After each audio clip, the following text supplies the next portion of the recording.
What's up, YouTube? First and foremost, shout out to all my subscribers. Keep rocking with me, Alien Army, always standing tall, hitting the like button, dropping comments.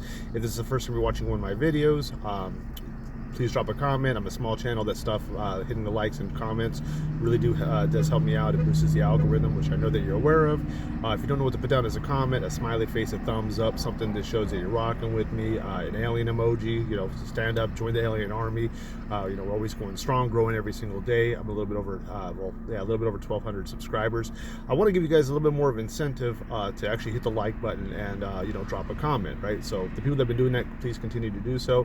Maybe what I can do is the top comment, I will do what it says, as long as it's not too crazy. Like, let's say it was like, a video idea, or don't tell me to move to Taiwan and learn kickboxing and become a world champion and everything else. But now put a comment in, maybe the top comment I'll go ahead and do something for you, to incentivize you guys to do it. I've been trying to get over 100 comments on my videos, which hasn't been working out lately, but I've get more than 100 views. If 100 people actually hit the like and then also drop a comment, I will get around 2,000 views per video, and that's what my goal is. So if you can, please rock with me. Just hit the like button, drop a comment before wiping your feet off. You know what I'm saying?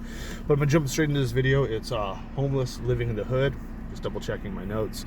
So if this is the first time you're watching one of my videos, I am homeless. I do live in my car. I do live in the hood. What I'm gonna talk about in this whole video is my whole life I've lived in the hood. Like, not this particular hood. This hood I've been in 3 years, but I'd like to start from the beginning. If you also want to know why I'm homeless and what actually happened, I do have a full video. I think it's Homeless Full Story. Go ahead and check that video out. If you can, run up my watch time hours. If you like this content, subscribe and check out my other videos and help run my watch time hours up so that I can actually get monetized. That would be awesome. So thanks for rocking with me, guys. So my whole life I lived in the hood. I'm gonna talk about growing up first, and then I'm gonna talk about the situation where I'm in now with the hood that I live in, and then maybe you'll understand why I've always lived in the hood. You know what I'm saying? Maybe it wasn't by choice. Maybe you'll understand the things that I do like and some of the things I don't. But I'll talk about each hood. You know what I'm saying? So growing up was one of the worst hoods I've ever lived in. It was pretty rough growing up there. I lived on a street that was the name of a gang, and the gang they weren't just one block. The name of the gang was the block that we lived on, and then also it was several blocks around there. They were the smaller gang in that city. There was another gang that was absolutely huge, and they're the ones that ran everything. And so it was only 2 gangs in that city that were really big. There was other gangs and stuff, but the big ones, you know what I'm saying, was the one that I lived on, and the other one, right? And they actually were rivals. Sometimes they got along, sometimes they didn't. Both were Mexican gangs. Both these Mexican gangs, Mexicans got big families. Some of their cousins were in the other gang. Some of the, and vice versa, which was really crazy, especially when they were, going at each other. You know what I mean? So growing up, in the beginning, of growing up there, it was tough and it was rough. I was fighting every single day. There wasn't very many white people that went to that school. There was like a slang thing of like, oh, that person takes the long, the long way home, or taking the short way home. Back then, when that was said, was like, if you took the short way home, that normally meant you were trying to avoid people's houses, if I remember correctly. I could have it backwards. It's been a long time, but nonetheless, if you were afraid to be outside, if you just stayed on the porch, if you never came outside, they you weren't very well respected growing up. You know what I mean? The people that were outside, the people that, and especially being white, I had a lot of fights just because the color of my skin. So I didn't put any racist things in my heart. Like, we were kids and we grew up, but some people do have that ideology that a white person won't stand up for themselves, or they won't fight, which in my case isn't the truth. For a lot of white people, it's not.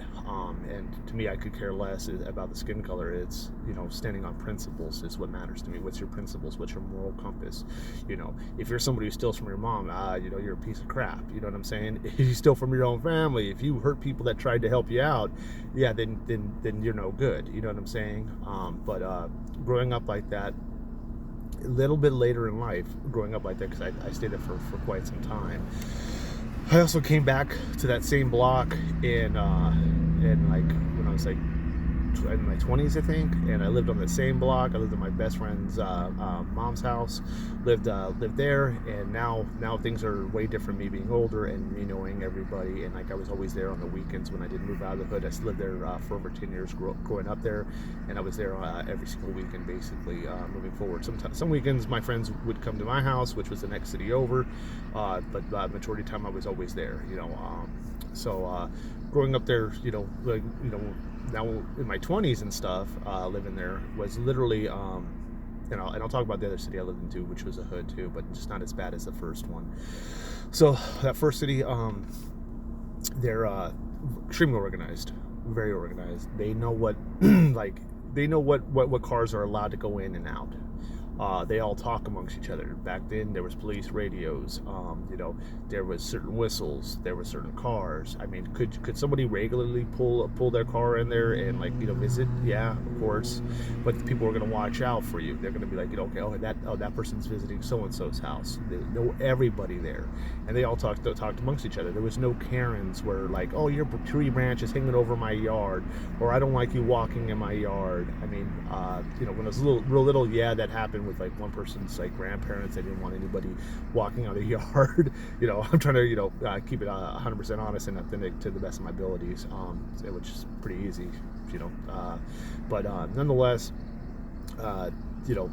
people had card games. People would be drinking outside. People would be smoking outside. There was people that were serving the stuff that's on Breaking Bad. There was stuff that they were serving that was the stuff that makes people fall on their butt, you know what I mean? All that crap, right? And I never fell into any of that stuff. I saw that stuff and I didn't want no part of it. I wanted to be an athlete as a kid, so I was always playing football, soccer, street hockey, with sticks. We didn't, we were so poor, we took sticks off of trees and we used those as hockey sticks. Even going to the 99-cent store and buying those cheap hockey sticks, when we were able to get one, they would break really easy, or the tip of it would fling out. We would take a drill holes in there, put a screw in there, and put a washer, and put a bolt on it. You know what I mean? Try to fasten it so it was better. But we played all sorts of stuff growing up, and it was always full contact, straight in the streets, trying to rip each other's head off. This was never two-hand touch. No, this is hardcore. Basically hardcore, full tackle. We're trying to take each other's heads off, and we're very competitive while we do this. You know what I'm saying? So some things I liked, excuse me, my throat's a little bit dry. Some of the things that I liked growing up there was that, that people did watch out. Like, our cars didn't get broken into. Nobody's cars on that, even though there was fiends around and stuff like that, it didn't happen on that block because it was being ran, it was being organized and stuff like that, right? The other thing is if somebody had music on too loud, the cops never showed up. If your car didn't have any, if you did a cat delete on your car and you put in your own exhaust system and muffler in there, and you did that, nobody tripped. Nobody tripped if you didn't have insurance. Nobody tripped if you didn't pay your car registration. Nobody tripped if your license plate was expired. Stuff like that. If you were giving a cop an attitude problem and really pissing him off, yeah, he could write you a ticket or try to tow your car, and sometimes that did happen. For the most part, if you kept it cool, then you didn't get bothered. They were too busy, going after big things. Like, they're not going to patrol you on that. We kind of patrolled ourselves. Well, like even the people that were not associated, like myself, I'm not a gang member, never have been, never will be. But nonetheless, with that is the people there, in the 20s, even when we were a kid, they respected, people's moms and their fathers and their grandparents and, stuff like that. They'd never gangbanged on them. They never, tried to extort them. There was just a few things that they basically, common respect. Don't call the cops on somebody. If the cops ask you saw what happened, you didn't know. You didn't get yourself in a tissy fit if a couple people were fighting outside. You know what I'm saying? And that happened all the time. It was normal. Sometimes people's parents would, not even sometimes, a great majority of the fights that I had happened in front of people's parents, and they didn't care. My parents, they could care less. I have a video about my toxic dad, and shows, and then I also talk about my childhood trauma that I went through. If you watch that, you can have a better understanding. But no, nobody ever cared. Nobody ever jumped in a fight for me, really. got mollywopped several times. I learned how to fight from what happened to me. You know, like, oh, you're getting punched in your throat. That's very effective. That's a good way to hurt an AlienAscend. Next time somebody is too big, too strong, and I can't get them off of me, maybe that's what I should do. You know what I mean? I learned from that way, and I don't. You know, I don't brag about this stuff. I don't think it's cool. Everybody's a tough guy until they meet somebody. But I do want to be, you know, I do want to, by me telling my story, and it does help me, and I know that it's helped other people from the comments. So that's why I bring that stuff up. Everybody can be touched. You know, everybody can lose. You know, sometimes people lose really big when they lose their teeth, they break their nose, jaws broken, and everything else. Growing up when I was a kid, there was a lot of times where there was the rival gang, and a lot of those people were in their 20s, and they were beating the crap out of 10, 12-year-old kids. Like, my friends had been picked up and dropped on fire hydrants in front of me. I've had them where they wore rings and they just pop us right in the eye. And man, when somebody's wearing a ring, especially if the ring's got back then it was real common for eagles, so like the ring would stick out a little bit with like an eagle's wings coming out. Would cut up your face really bad. I got hit in the eye like that, and split my eye open. Tons of stuff that happened. A lot of stuff where it wasn't just hands; it was weapons and things like that. So that was growing up. So some of the things I liked were, you know, literally the no cops. I liked, you know, nothing happening to vehicles. You know,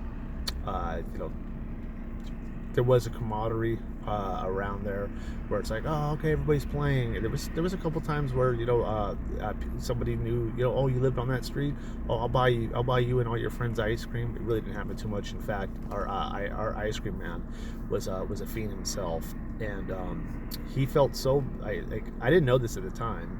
I thought the whole world was like this. You know, my world was very small.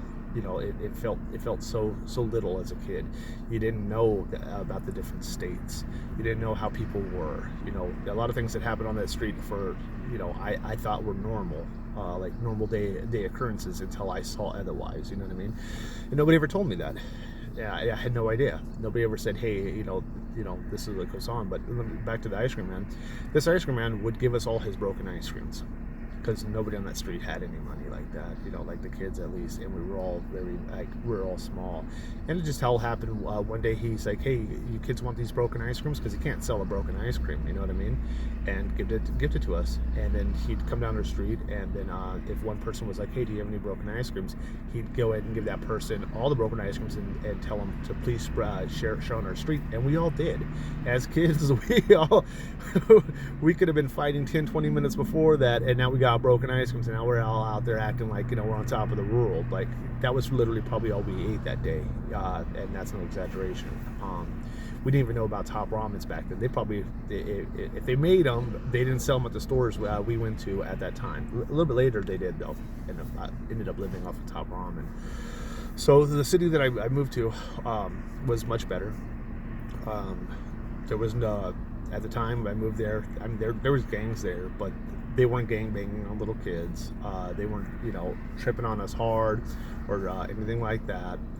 Fights did happen, but it started being few and far between. You know, which was really good. But it was still kind of on the hood side where, you know, we don't talk to cops. We ain't gonna call the cops if you play your music loud. We're not gonna trip if you're out there smoking and drinking. You know, if you were doing other stuff, we didn't want anything happening to our vehicles or our property, and, you know, we practiced the good neighbor code. I guess that's a good way to talk about it, the good neighbor code. I also lived in another city. In that city, didn't practice the good neighbor code. My neighbor was got his house his house was broken into. A couple days before that happened, somebody was actually at my window. They ran off when I ran outside, because I heard somebody at the window, and chased them off. Basically, they were gone before I could even get to them. It was in the backyard type of situation, and they bolted. A couple days later, neighbor's house was broken into and wasn't so lucky, and they were home, and that person got hurt really bad. Not the person, the bad guy, of course, went to prison or jail, but he and I can't, because of YouTube, I can't say what happened. But yeah, things did not turn out very well for my neighbor, unfortunately. That area was pretty bad too. But nobody called the cops with loud music. Nobody cared about double parking. Nobody cared if you parked in the handicap spot. I'm sure if they caught it, they'd probably, tell you, and whatnot. And then, probably jump forward to the more current stuff, so the video's not, too incredibly long. When I moved to the Midwest, the apartment I got was in the hood. People next, so it was an apartment. Next to that was some townhomes. The townhomes next to me were like the Breaking Bad situation. I don't know what they were slanging, but they were, kind of like poker people. They were dealing. And they stayed there for a while. And all their friends and crap like that showed up there were all like, they're all up to no good. And by up to no good means you're not just there to get whatever you're getting and then leaving. Or, you're there and then you're also breaking into cars on top of it. People are getting ran up on. People are unfortunately passing away. Even if you give up your stuff, those people did get evicted. And then when they got evicted, because this is when I first moved in there. When they got evicted, it was like probably about 3 months of me living in there. And then about a month after that, I get a new neighbor that's living across the hall from me, and those are all fiends, and they are up to the same crap. My car got busted into twice.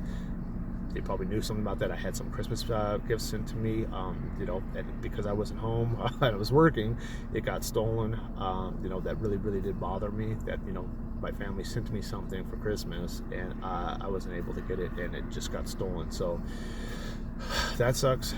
Porch pirates happen to everybody. They were able to get their money back, but it still bothered me that that they were. In essential, I wasn't getting anything for Christmas, and the thought of me getting one little thing, probably would have felt nice, but it's not the end of the world. But that did happen. In that apartment complex and stuff like that, people didn't trip about loud music. Nobody really talked to the cops. I wish that they would have had more of that camaraderie stuff. So like, one of the things about staying in like little hood and ratchet areas for me is that like, I have a hard time not getting along, but like if I go to a rich neighborhood, like when I went to high school, it was like half the people there were rich, right? Their neighbors would complain if a leaf landed on the ground. Their neighbors would complain, if you parked in front of their house for an hour while you visited your friend. Those neighbors would complain about music being played. Those neighbors would complain that your muffler was too loud and it only took 1 minute for you to back out and get out of there. You know what I mean? They, they thought their stuff didn't stink, and they were really nagging little Karens, and I don't get along with people like that. Like, life is too short. Who cares if your tree branches over this yard? You don't need to go into neighbor wars over it. Who cares if a car bumps music? Who cares if somebody's having a little bit of a party? As long as they can control their guests. If their guest is going around causing mayhem on the block and stuff like that, you go have a conversation with that person and say, that's not cool, man. Like, hey, and normally they would probably agree with you. They wouldn't want that happening on their block anyways, for the most part, unless they're really bad people, and I can't call it. But nonetheless, I believe things like that can be solved with just a verbal conversation, and that's nothing too crazy. If everybody watched out for each other and practiced the good neighbor code, it'd be fine. I think that a lot of the rich areas that I lived in, that my friends lived in, that would go visit, those people seemed like they had nothing better to do than be annoyances. Like, you're rich and you're staying in a house, and when I'm talking about rich, I'm not talking about millions and millions of dollars, but I'm talking they're making inside their house probably $150,000-$200,000 a year. I have no idea what they did. Like, some of the people were architects and stuff like that. Their homes at the time were probably around $700,000, or and upwards. Maybe that's not much now. I know that those homes are this is when I was in high school, so a long time ago. That's a lot of money. Nowadays, probably a couple million for these homes, and it's just the way it is. And I don't think their homes were that beautiful and that nice and stuff like that. But you do pay for location. You're not you're not so urban anymore. You know what I'm saying? Me being homeless and living in my car, I stay in the hood. I don't work in the hood. I do Ubers and DoorDash, and I go into rich to medium type areas. Why? Because I depend on tips. You know, I've tried working in the hood. It's not like I have something against it. They just don't have money like that to tip. That, or they just don't know to tip. Whatever the case is, money's not good here, so I go to the rich areas where it's a little bit better. I do have bad days. Some days I do okay. You know, I'm basically just surviving. I have not been able to save any money since I've been homeless, and you know, that just, you know, I'm trying to change that by applying myself every single day. You know, so there's that. But I stay in hoods around here because at trucks, well, rest areas, they're not really going to kick you out. Rest areas, you do got to watch out going, you know, if you're going to use the bathroom in the night, that's where, when, and how it happens. But you know, out here, these truck stops, they're not going to call the cops if you get in a fight here. They're not going to call the cops and tell you to leave. They're not going to trespass you. They're not going to do a lot of stuff, you know. And I guess that gives me peace of mind knowing that, you know, like, if I go do this, let's say I was in Beverly Hills. I'm nowhere near Beverly Hills, but I'm just, that pops in my head when I think about rich. So Beverly Hills, let's say I'm in Beverly Hills and I was sleeping in a, you know, sleeping in a parking lot or trying to stealth camp on a street. Somebody's going to call the cops, and they're going to get there within 2 minutes, and they're going to tell me to leave. And they're also, for all I know, the cops could really shake me down and go through my whole car and then be a total jerk to me. Not like I have anything, but they could hold me up. I mean, you know, they might be able to, you know, say that you're being detained for a certain reason, and then put handcuffs on me, and then I'm sitting out there, you know, being embarrassed, and they can, you know, basically be a tyrant to make me leave. You know what I'm saying? By making it so uncomfortable that I don't ever do it again. And they'll let me know, because I've been in situations like this before. They'll let me know that, you know, I'm not allowed to be around there. So when I lived in the hood and stuff like that, I would go visit my friends. The cops, you know, the cops would get called because Karen was acting stupid, and let's say, for example, I mouthed off or whatever. That stuff would happen to me. We'd get handcuffed. You know, they'd be, you know, like, oh, we're you know, you're not under arrest, but we are detaining you. What happened? I'm like, dude, all I said was, you know, a couple of curse words at somebody who got smart because I parked my car in front of their house. Like, what's the big deal? Like, and what I would say is like, you know, I'm not in your driveway. I'm parked right here on the street. You can't control where I park. And so I would, you know, I'd say something nasty to them if they got nasty with me. You know what I mean? And of course, they act all foolish and stupid, and, you know, make a very small thing a very big issue. You know what I mean? And that's, you know, that happening a whole lot growing up. Kind of made it so where I don't really want to be in those areas, you know, in those rich type areas and stuff like that. You know, it rubs me the wrong way when people act that way. Real nosy ass people, and, you know, that have bad attitudes, and most of them don't have any, you know, like, they have nothing better to do than you know, gossip on other people and stuff like that. Like, in the hood, if you gossip on somebody and you're talking crap, it will get dealt with. You know what I mean? Them, the way that they're going to deal with it is they're going to cause issues with you. They're going to belittle you. They are going to green light you. And then when you go ahead and try to confront them, they'll make up lies about you and then call the cops anyways. And I'm just not interested in that. But I did want to share some of the hood stuff. If you do want to bless me or show me love, my Cash App is the same as my YouTube, AlienAscend. I'll leave the link in the description. I do ask that you hit the like button and drop a comment. And I also do ask that if you like my content, please watch some of the videos you haven't seen before, and help run my watch time. And I want to thank you so much.